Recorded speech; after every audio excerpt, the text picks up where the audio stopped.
అన్ని వేళల యందున.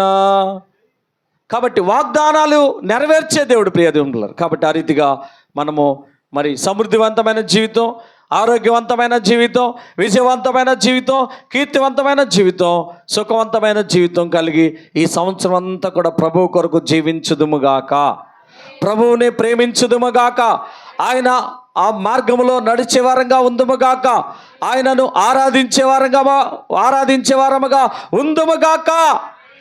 కాబట్టి ఆ రీతిగా ప్రియ దేవుని పిల్లరా మనందరినీ కూడా మరి సమృద్ధివంతమైన జీవితం, ఆరోగ్యవంతమైన జీవితం, విజయవంతమైన జీవితం, కీర్తివంతమైన జీవితం, సుఖవంతమైన జీవితం ఇవ్వటానికి పరలోక మహిమను విడిచిపెట్టి ఆయన ఈ లోకానికి వచ్చాడు.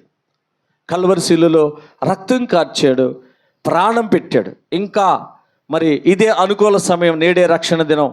ప్రభువా నీ రక్తంలో నన్ను కడుగయ్యా, నీవు నాకు కావాలి, నీ కొరకు నేను బ్రతుకుతాను, ఈ సంవత్సరం అంతా కూడా నీ కొరకు నేను జీవిస్తానయ్యా అని మనం తీర్మానం కలిగి దేవుని సన్నిధిలో మనం అడిగినట్లయితే ప్రభు మనకు మరి సమృద్ధివంతమైన జీవితం, ఆరోగ్యవంతమైన జీవితం, విజయవంతమైన జీవితం, కీర్తివంతమైన జీవితం, ప్రియ దేవుని పిల్లరా సుఖవంతమైన జీవితం ప్రసాదిస్తానని వాగ్దానం చేసిన దేవుడు.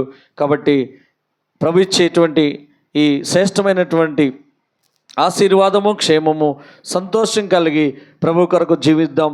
అట్టి కృప పరిశుద్ధాత్మ దేవుడు మనందరికి అనుగ్రహించునుగాక. ఆమేన్.